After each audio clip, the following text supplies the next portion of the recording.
Oui, mesdames et messieurs, la victoire est possible.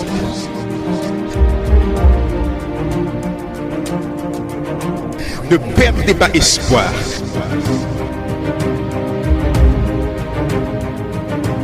Nous continuons d'avancer. La vie vous met à genoux, mais refusez de rester au sol. Il est vivant.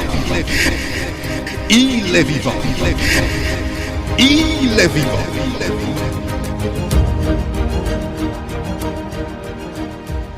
Mesdames et messieurs, RJV vous présente votre conférence biblique Voici ton Dieu.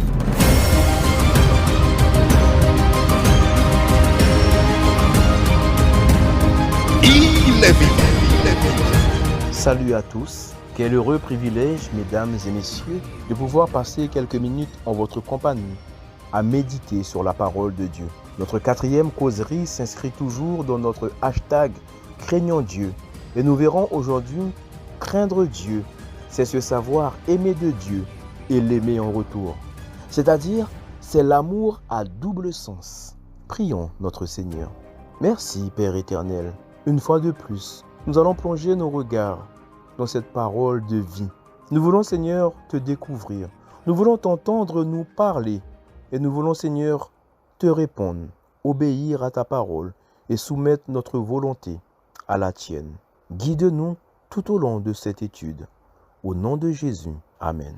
L'histoire que je vais vous raconter s'est passée en Chine lors du tremblement de terre de 2011. Après que les secousses se furent arrêtées et lorsque les sauveteurs atteignirent les ruines de la maison d'une jeune femme, ils virent son cadavre à travers les crevasses du sol. Mais sa pose était quelque peu étrange, parce qu'elle était agenouillée, comme prosternée. Elle semblait prier. Son corps était penché en avant, et ses deux mains étaient soutenues par un objet. La maison s'était effondrée, écrasant son dos et sa tête. Avec beaucoup de difficultés, le chef des sauveteurs arriva à la rejoindre et à toucher sa main. Il espérait que cette femme était encore en vie. Cependant, son corps était froid et raide, et tout de suite, il comprit qu'elle était morte. Le reste de l'équipe et lui-même quittèrent cette maison et allèrent chercher s'il y avait des survivants dans l'immeuble voisin qui aussi s'était effondré. Mais, pour une raison inconnue, le chef d'équipe fut attiré de nouveau par une force irrésistible vers la première maison en ruine où il avait vu la jeune femme morte. Encore une fois, il s'agenouilla et regarda près de cette femme sans vie. Il fut attiré à regarder l'espace se trouvant sous le corps mort. Soudain, il s'écria avec enthousiasme. « Un enfant! Il y a un enfant !» Toute l'équipe se réunit. Ils enlevèrent avec précaution les entassements de débris autour du corps de la jeune femme et ils y trouvèrent un garçon âgé de 3 mois environ. Enveloppé dans une couverture fleurie sous le cadavre de sa mère, de toute évidence, la femme avait fait un sacrifice ultime pour sauver son fils. L'enfant était là. Pendant l'effondrement de sa maison, elle avait utilisé son propre corps comme une couverture pour protéger son fils. Le petit garçon dormait encore tranquillement lorsque le chef d'équipe le récupéra. Un médecin vint rapidement examiner le petit. Après avoir ouvert la couverture, il vit un téléphone portable à l'intérieur. Il lut un message sur l'écran qui disait « Si tu peux survivre, tu dois te rappeler que je t'aime ». Ce téléphone portable passait d'une main à l'autre et chacune des personnes qui lisaient ce message avait les larmes aux yeux. « Si tu peux survivre, tu dois te rappeler que je t'aime ». Tel est l'amour d'une mère pour son enfant. Toi, mon ami, qui entends cette histoire, sache que quelqu'un a fait il y a plus de 2000 ans maintenant un sacrifice identique pour toi, à l'image de cette femme. Jésus-Christ vient te dire que si tu es vivant, sache qu'il t'aime et qu'il a donné sa vie pour toi sur une croix. Oui, parce qu'il t'aime et qu'il veut te restaurer, il veut te sauver. La Bible dit dans Romains 5, verset 8, en faisant écho de ce sacrifice unique basé sur l'amour, mais Dieu prouve son amour envers nous en ce que, lorsque nous étions encore des pécheurs, Christ est mort pour nous. 1 Jean 4, verset 8 va dans le même sens en décrivant le caractère de Dieu qui est amour. L'amour, c'est cette qualité, cette attitude qui cherche le bien de l'autre. L'amour de Dieu, de loin, surpasse ce qu'on peut dire d'un cœur humain. Quelle image le mot père vous fait-il venir à l'esprit? Un jeune adolescent apprenait à conduire et soupirait après le jour où il pourrait être au volant de la camionnette de son père. Un jour, sa mère l'envoya faire des achats dans un magasin à 3 minutes de marche de la maison. Son envie fébrile de conduire était si forte qu'il décida de prendre la clé de la camionnette de son père sans lui en demander la permission. Vous devez certainement déjà imaginer que tout ne s'était pas très bien passé, n'est-ce pas? Eh bien, vous avez raison. En démarrant la voiture, au lieu de passer en première vitesse, l'adolescent fit marche arrière. S'en rendant compte, au lieu de freiner, il accéléra. Suite à cette double maladresse, le véhicule propulsé défonça la grille de la maison voisine, manquant de peu une dame, qui fort heureusement échappa juste à temps. Le véhicule finit par s'arrêter contre le mur de la maison. L'arrière de la voiture était sérieusement endommagé. Choqué, l'adolescent se mit à trembler, non seulement pour la camionnette, mais aussi pour la maison de la voisine et cette femme qu'il avait failli tuer. Mais encore, et surtout, en pensant à la réaction de son père quand il apprendrait sa mésaventure. Quand il rentra chez lui, son père sortait à peine de son bain. Il appela d'une voix tremblante ce qui était le signe d'un problème. Percevant la détresse de son fils, le père comprit tout de suite et l'interrompit en lui demandant « Tu as eu un accident avec la camionnette, n'est-ce pas ?» Et il se précipita aussitôt au dehors. Le fils attendait en tremblant de recevoir de sévères reproches, mais le père, angoissé, lui dit tout doucement « Tu n'es pas blessé, mon fils? Est-ce que tu te sens bien? Dois-je t'emmener à l'hôpital ?» Encore sous le choc, le jeune n'arrivait pas à y croire. Son père ne se faisait guère de soucis pour la camionnette, mais uniquement pour son fils. Pour un vrai père, rien n'est plus important que son enfant. Notre Père céleste serait-il moins soucieux de notre bien-être que nos parents humains? Bien sûr que non.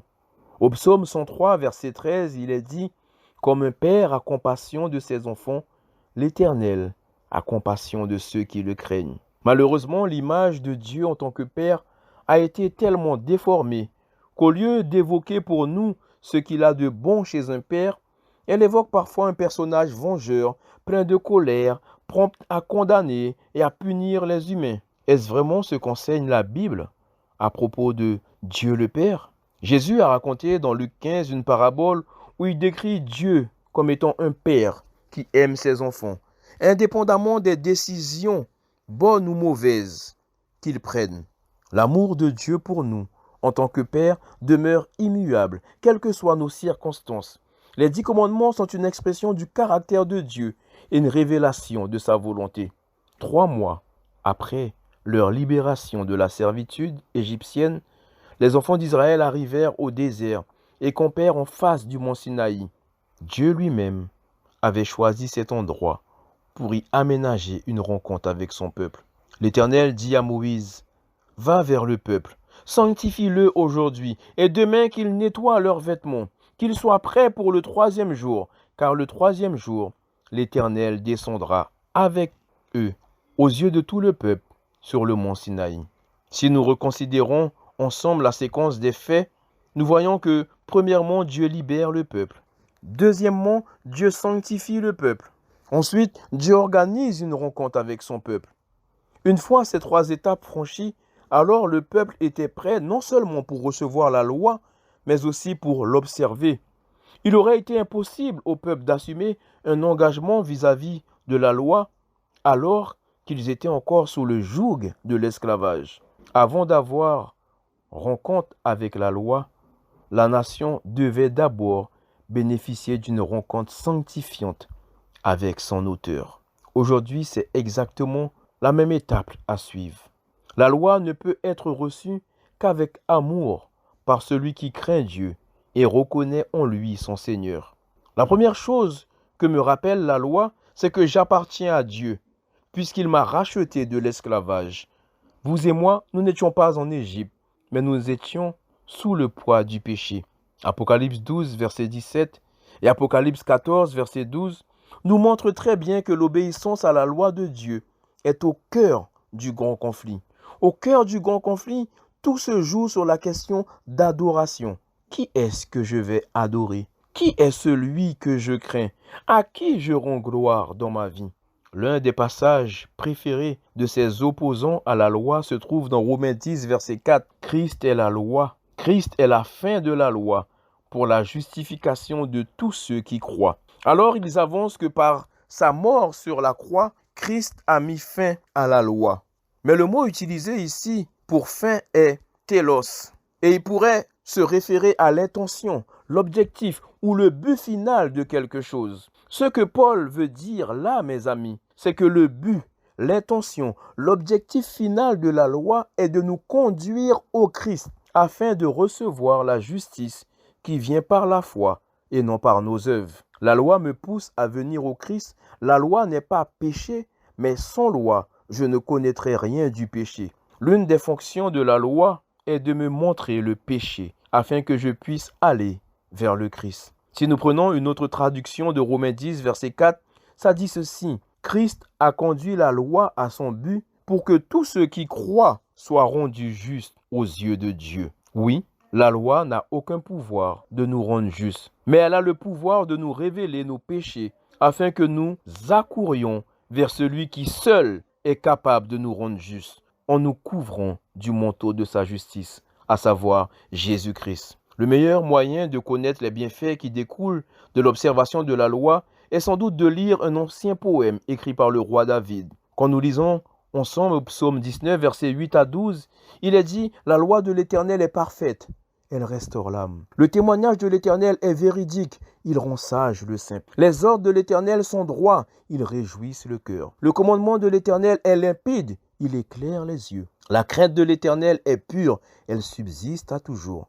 Les ordonnances de l'Éternel sont vraies, elles sont toutes justes, plus précieuses que l'or, même que beaucoup d'or fin, plus douces que le miel, même que le miel qui coule des rayons. Ton serviteur aussi en est averti. Pour qui les observe, l'avantage est grand. Dans Jean 14, verset 15, il est dit « Si vous m'aimez, gardez mes commandements ». Et 1 Jean 5, verset 3 déclare « Car l'amour de Dieu consiste à garder ses commandements, et ses commandements ne sont pas pénibles. » La question, pour terminer, que j'aimerais te poser, mon ami, est-ce que tu te sens aimé de Dieu? Et toi, est-ce que tu l'aimes en retour? Le sujet de demain aura pour titre « Craindre Dieu, c'est la clé du bonheur ». Prions ensemble. Merci, Père éternel, pour cet amour. Merci pour cette loi qui nous restaure. Merci pour ton amour qui nous donne force et courage. Aide-nous, Seigneur, à croire en cet amour. Aide-nous en retour à te témoigner aussi de cet amour que nous avons pour toi.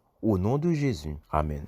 C'était votre conférence biblique « Voici ton Dieu ». Si vous avez besoin d'un éclairage, si vous voulez connaître davantage, si vous avez une question, l'équipe « Voici ton Dieu » est à votre disposition. N'hésitez pas à nous contacter par WhatsApp ou SMS au 06 94 233 352 06 94 233 352 ou alors par mail à evangiledevie.bible@gmail.com evangiledevie.bible@gmail.com. Nous vous remercions de votre écoute et à bientôt sur RJV.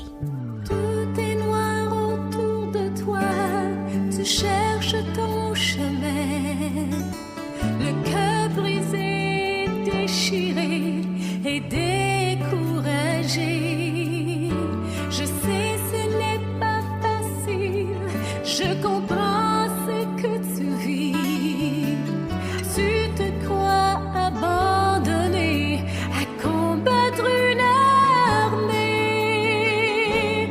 Dieu a un plan pour toi. Dieu a un plan, son amour est pur, son cœur est bon, et souviens-toi toujours.